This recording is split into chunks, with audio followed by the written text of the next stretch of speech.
As an aspiring indie author myself, I feel like indie authors do not get enough support, so I decided to start this video series to give indie authors the attention they deserve. Every month, starting today, I'll be making a monthly indie book review video where I just talk about my favorite indie books of the month. Now, I primarily like to read sci-fi and fantasy, and as a result, most of the books I talk about in this series will be sci-fi or fantasy. All 4 of the books I talk about in this video are sci-fi or fantasy. That being said, I do understand there are other genres, and I think it's really good to explore genres that you're less familiar with, so I will be doing some videos on other genres. In fact, later this week, I'll be doing a 24-hour indie romance readathon for Valentine's Day. I'm also planning on doing a video focused on indie horror books in October, and maybe also doing a month where I do mystery books instead of fantasy or sci-fi, because I feel like I might eventually get a little sick of the genres. Not that I can ever see myself getting sick of the sci-fi genre, but in reality, I understand I have to do a lot more reading than I'm used to if I'm going to keep this series going. With that being said, be sure to leave a comment below about any indie books you want to see me read in the future. It can be your book, and just let me know a little bit about the book in the comment. It really does help when you pitch the books a little bit because it helps me and anyone reading the comments know what the book's about. Also, be sure to like this video and subscribe to my channel. It takes a lot of work to put these videos together, so I really appreciate all the support. The books I'll be talking about in this first episode of this series are Riftbringer, SCION, The Forgotten Colony, and The Legend of Wu. Now, if you're more of a fantasy reader than a sci-fi reader, The Legend of Wu is the only book I talk about in this video that's a fantasy book, but I really think that Riftbringer and The Forgotten Colony are really good books to get into sci-fi. Anyway, let's get right into it and talk about Riftbringer by Adrienne Renick. Renick actually sent me this book months ago in September, and it's spent the last few months making my room look pretty. And I mean it when I say it was making my room look pretty. This cover is so awesome. It was designed by Melanie Stout, another indie author, and yeah, it's so captivating. And I know we're here to talk about the book and not the cover, but let me tell you, this book lives up to its cover. Now let me start this review by saying this book packs an incredible amount of world building into an action-packed adventure. This story follows Liana, who is an anomaly with telekinesis powers. Humans hate her kind, the anomaly, so as a result, she fights for a faction known as Terminus, which is one of the 2 factions in this book. The other faction, Evos, has connections to energy-being aliens. They take interest in Liana mostly because of Agent Wallace for their plan to have her serve as a double agent and help take down Terminus and prevent an all-out war. Now my mini summary there does not scratch the surface of everything that happens in this book. As a sci-fi enthusiast, I was instantly drawn in by the shape-shifting energy aliens and the obelisk they built in the middle of the city. I also find Liana's telekinesis powers to be depicted incredibly well. Beyond that though, what I really enjoyed about this story was Liana's character development and how she makes major mistakes along the way. And what I really appreciate about this story is the mistakes she makes have consequences. And it's the fact that she makes real mistakes with real consequences that make her feel real. I also found the pace of Renick's writing to be quite enjoyable. For a story with so much world to build, it moves really fast and yet is still able to build up that world in a way where it feels real. Now I will say I was a little bit turned off by all the double agent flipping in the beginning of the story, but by the end I felt like it made sense, so I wasn't upset about it. Now the start of the story was pretty strong and it started pretty fast. I found it built on itself with every chapter. By the end, I can honestly say I was quite stunned. I'm definitely excited to see how this series continues, and I'll definitely be reading more of it as Ryder continues to write them. I also want to note here, if you are a romance fan, out of all the books I talk about in this video, Riftbringer is definitely the book for you. This book includes a quite enjoyable, slow burn romance subplot. I'm giving Riftbringer a 7.5, and as you'll see as I continue this series, it's a very good ranking. For this indie book review series, I want to build sort of a dynamic ranking system. What I mean by that is most of the books I'm going to review in this series are books I would give 5 stars. Like when I actually write a review for this book, which I probably should do soon, I'm going to give it 5 stars. I really enjoyed this book. In fact, I enjoyed all the books I talk about in this series because believe me, there are books that did not make the cut. In other words, an 8 out of 10 on this system is not equivalent to 4 out of 5 stars. In fact, as of right now, I don't see myself giving any 10s in this series, but you never know. This is meant to be a tough rating system because I feel like it gives you more value as a viewer if it's a tough rating system. Moving on, the next book I'll be discussing is SCION by Peck. First, I do want to thank Peck for also sending me a copy of his book. For the record, you do not need to send me a copy of your book to be featured in this series. I do appreciate the books that people send me, but that being said, just because you send me a book does not guarantee you a spot on this series. While I'm on the matter, I'll also add I do not accept payment from any authors to talk about their books. I just thought I'd put that out there. Now, back to SCION by Peck. On the back of this book, he writes he aims to write books that blur the line between science and psychology, and this book did just that. This book focuses on Kali-Del, a girl who gets rejected at her fusion event, which is when 20-year-olds are connected with the SCION operating system.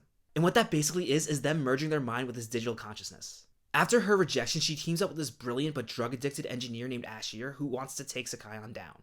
After learning the truth about SCION and the twisted motives behind its creator Abram, she really questions the reality of everything around her. That's my basic summary of this book. Let me just tell you, this book was a very intriguing read. I'd also say it was a pretty quick and easy read, although I wouldn't say it was a beginner-friendly book for people getting into the sci-fi genre. And the reason why I say that is 1, there are some pretty complex ideas in this book, and 2, there was also some heavy content. Some of the scenes in this book made me feel really uneasy, although I will say they were all very necessary to the story. And to Peck's credit, there is a content warning, so if you're concerned about what might be included in this book, I would definitely check this out before you read. That being said, let me get back to talking about what I really enjoyed about this book. When I first read the summary of this book, it really sounded like a stereotypical sci-fi dystopian novel. I think we're all sick of that teenager topples the dystopian world trope, and I can definitely say this book is not that. In fact, I would say this book is kind of a shift towards what the dystopian genre should be. When it comes to sci-fi dystopian books, this book was a breath of fresh air. Now, I will say, at points it does feel like the city of Kairos, where this all takes place, is a bit underdeveloped, but maybe that's a world-building choice rather than a mistake. While reading this book, I couldn't help but wonder how awful it would be to blend my consciousness with a machine. Prevalent in this story is the concept of free will and the question of whether or not we actually have it. It also really made me think of our privacy and our data in an increasingly digital age. I will also say the tech-heavy scenes in this book felt right. I'm really glad this book is a part of a series because there's a lot more I want to see E.M. Peck explore. Believe me, after this ending, I need some more answers. Now, on my rating scale, I'm going to give SCION a 6.8, but don't let that take anything away from what I just said about this book. Again, I'm also going to give this book 5 stars. The main reason why I rated it a little lower than you might have expected is there's just points in this book that I just wish there was a bit more. There are also points where I just feel like it's more reliant on the idea than the actual strength of the writing itself. That being said, it's an incredible idea and one that's not easy to explore. If you're into psychology and sci-fi, definitely give this book a read. As of right now, on February 4th, I'm pretty sure it's still in its pre-order phase, but I'll be sure to leave a link in the description below. And that goes for all the books I talk about in this video. Third up is The Forgotten Colony by J.B. Ryder. Now, I've been following J.B. Ryder for a while. He makes amazing writing content. Because I've been following him for a while, I also know he published The Forgotten Colony when he was 16 years old, which is honestly insane. Just the idea of publishing a book at age 16 is insane, but after reading it, I'm shocked. To be honest, I've wanted to read this book for a while, but I kind of put it off because I was afraid I wasn't going to like it. And that was really dumb. The book was quite honestly amazing, and I cannot wait till the next one comes out. The story is told from the point of view of several characters, but it mainly focuses on Zach Cross, a man who knows the Earth is dying but cannot convince his superior to do anything about it. Zach is also a man trying to forget a disastrous mission he went on to Mars when he was a boy. When a dropship from that mission lands back on Earth 23 years later, Zach realizes he has to go on a quest to give the people of Earth one last shot. This book basically tells the story of what happened in Zach's past and what's currently going on in his mission parallel. The two stories kind of bounce off each other before there's a huge payoff towards the end of the book. This book was well paced, well written, and typically I would like to take points off because a cliffhanger at the end was just pure evil, but it fit. It worked.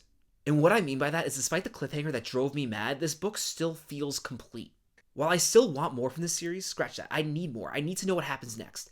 But The Forgotten Colony still feels complete. I'll also say, throughout this book, everything that can go wrong does go wrong in a way that just works so well. As a sci-fi reader, I love this book. In fact, I think it's a really great book to get more readers who aren't that into sci-fi into sci-fi.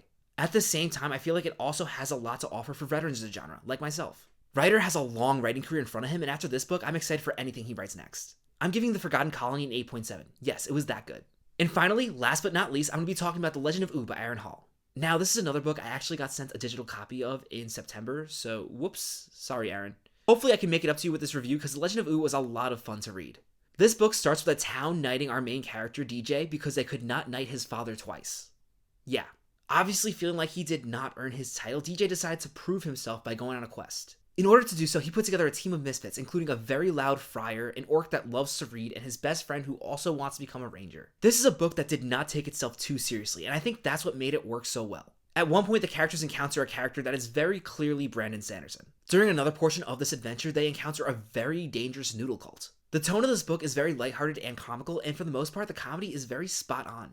And when a joke doesn't quite hit, it's okay, the story just keeps on going. Nothing about The Legend of Ooo is forced, it just feels natural. A comedic tone like this is very hard to pull off, and Hall does a brilliant job of it. And I think what's great about this story is it's not just trying to be funny. Beyond all those silly scenes, there was a real fantasy adventure. At its heart, this book is a heartwarming coming-of-age story. Something about reading The Legend of Ooo just made me smile. It knows when to take itself seriously, making you care about the characters and be interested in the world building.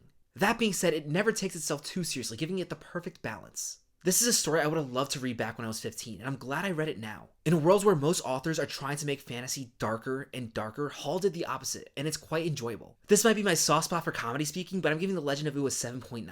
It will also be launching later this month, so be sure to pre-order it below. Also, as of right now, Riftbringer and The Forgotten Colony are currently available on Kindle Unlimited, so if you have Kindle Unlimited, definitely check them out. This video was a lot of fun to make, so I really hope you enjoyed it. Reading all these books and writing thoughtful reviews of them was a lot of work, but it was a lot of fun to make too. And it felt really good to make this video because, like so many others, these indie books deserve more attention. Be sure to leave indie book recommendations in the comments, and if you've read any of these books, be sure to let me know what you thought of them in the comments below. Just be sure to keep it spoiler free.